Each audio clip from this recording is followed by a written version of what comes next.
Magandang hapon. Gerald, congratulations. Parang ang tagal mo na nagpahinga sa serye, no? Yeah. Like ilang years to? 2 years na. 2 years old. Ang huling show ko was a family affair, yung sa amin nila Ivana, sa Mary. So, this is, I can honestly say, this is the best show para bumalik na ako. I'm very excited. I've never, honestly, isa to kung hindi pinaka na naging excited ako to do something. So, yun. It's the perfect comeback show. Parang yung parang malapit sa personal mong buhay yung ginagawa mo dito sa yung eksena na pinakita sa Nobody. Medyo. Sabi ko nga talagang everything's falling into place eh. Kulang na lang gawin na namin. I think malapit na kami mag-start. So I'm very blessed and very grateful.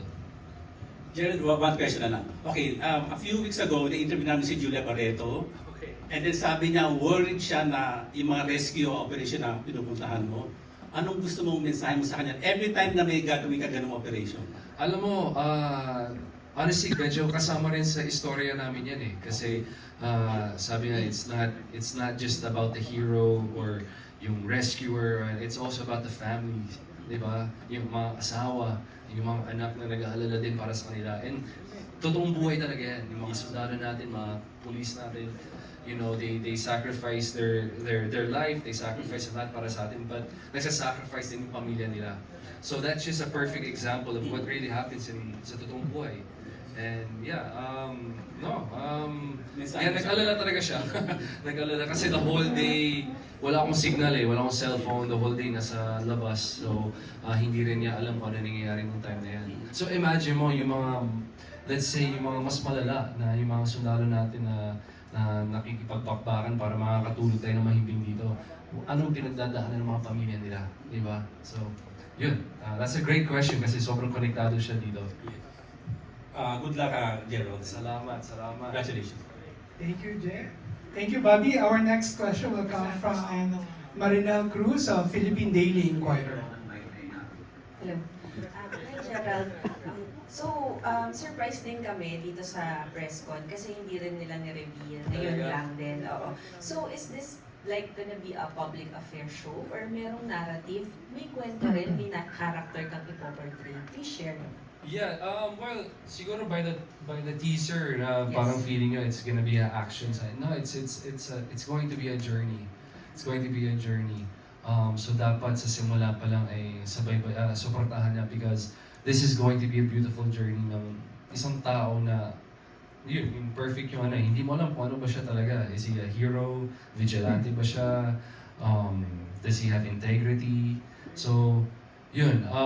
But just kung paano ko na-surprise today, marami din surprises mangyayari.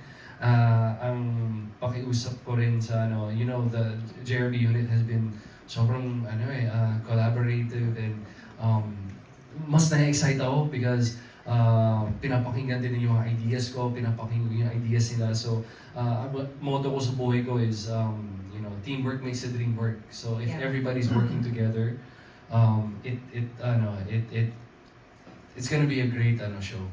Ayun, yung next question ko medyo related dun sa sinabi mo na pinapakinggan yung mga inputs mo. Ano yung mga ni-require mo before you said yes to this show? Like, ano yung mga gusto mo sanang ma-achieve with the show na shinare mo sa JRB? Ang gusto kong ma-achieve is to make it as real as possible kasi may mga sitwasyon sa buhay natin pagdating sa right now, sa sitwasyon ng you know, medyo sensitive, pero with the government, with kung ano mga pinagdadaanan natin as a nation, as a country, meron tayong mga outside forces na nakikialam sa bansa natin, kung anong pinagdadaanan ng a regular Filipino guy or a regular Filipino na pamilyado na tao, gano'ng kahirap din ang buhay para sa kanila, gano'ng kahirap. Diba? So, yun yung gusto ko yung realness Gusto ko yung totoong nangyayari sa bansa natin na may i-share namin through this show. And dun sa pa lang namin, nung nagme-meeting kami, we started siguro 6 p.m. natapos kami 11 or 12 midnight sa kakabatuan ng mga ideas. So, and I think lahat yan may isasama namin. Basta, it's gonna be a surprise. Kung paano kayo na-surprise today. Last na lang, in terms of production, so kailan ang start ninyo ng shoot or taping? Tapos, saan? Yung anything that you can share about it lang. Well, usap kami ni directing kasi we wanted to make, syempre I don't know if I'm the right person para sabihin, but this year, we're gonna start training next week. So medyo, after today, medyo tuloy-tuloy eh. Medyo tuloy-tuloy na mapangyayari. And I think there's gonna be a cast reveal na rin para sa ibang cast. Na-excite ako kasi I was also part of yung mga auditioning sila. Andun ako.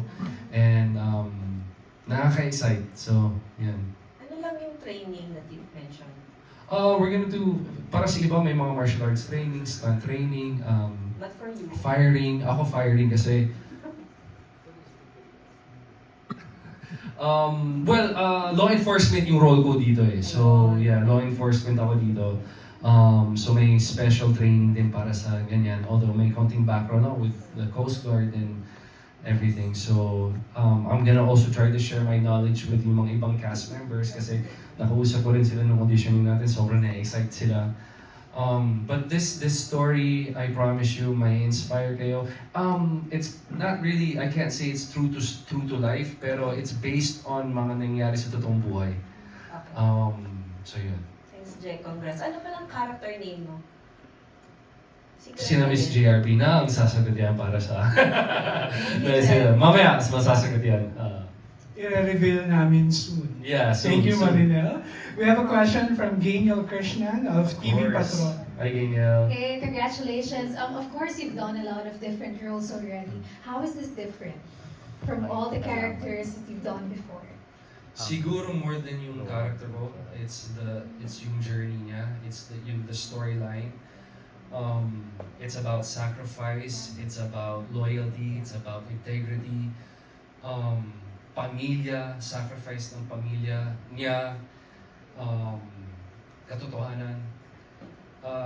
It's a mix of a lot of again, it's not, hindi siya ito yung simpleng action series or drama. It tungkol siya sa journey ng mga tao na who go through that also. I said kanina, it's based on true events. So siguro pag nag-start na kami, may mapanood na kayo na trailer. Medyo makukuha niyo kung saan kami na-inspire sa kwentong to. But yeah, it's very different because of yung sitwasyon niya. Like I said, it's nobody, di ba? And I think all of us feel like we're a nobody minsan, di ba, sa mga buhay natin, di ba? We have doubts of ourselves, we have doubts of our situation, kaya ba natin to? So, alam ko na marami makaka-relate din dito sa kwentong to. Title pa lang. Yan.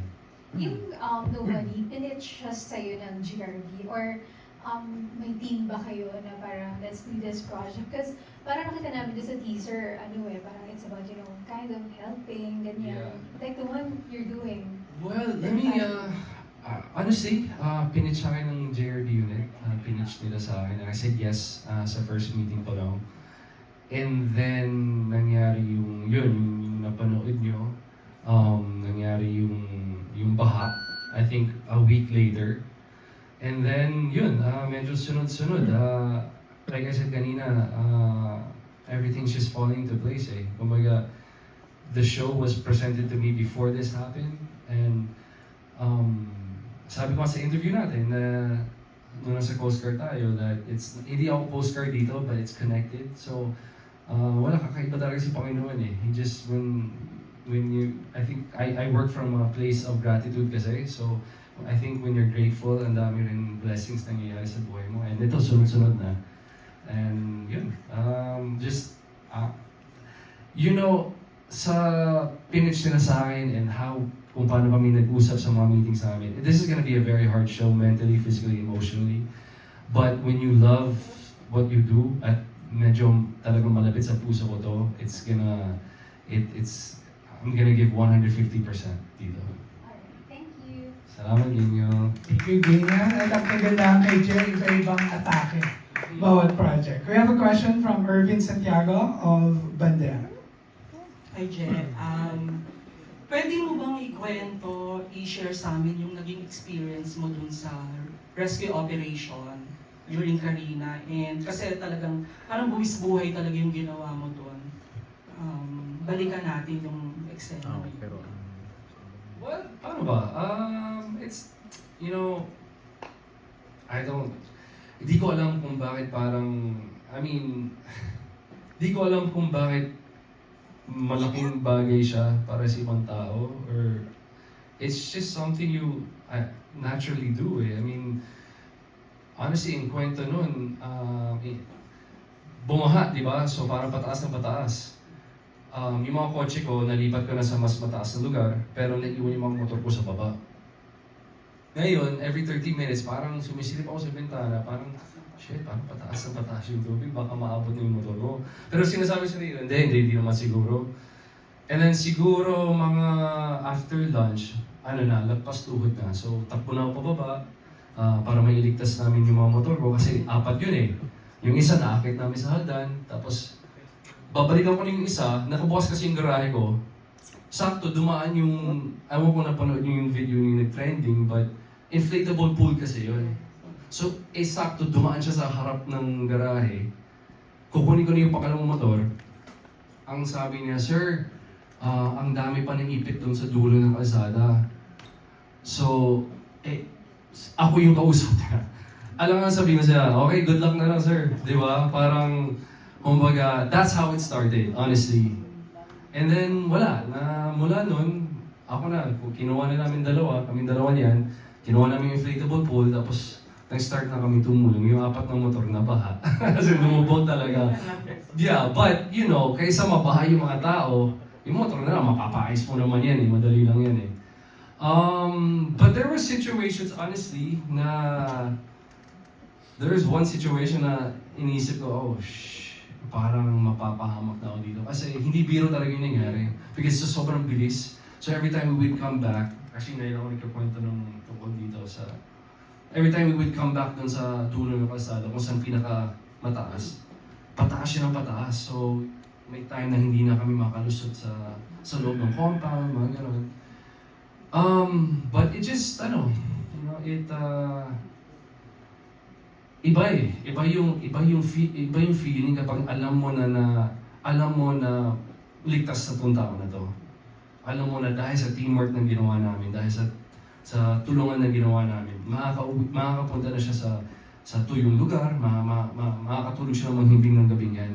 Hindi na siya dun sa basa. That's the feeling na hindi mo mabibili.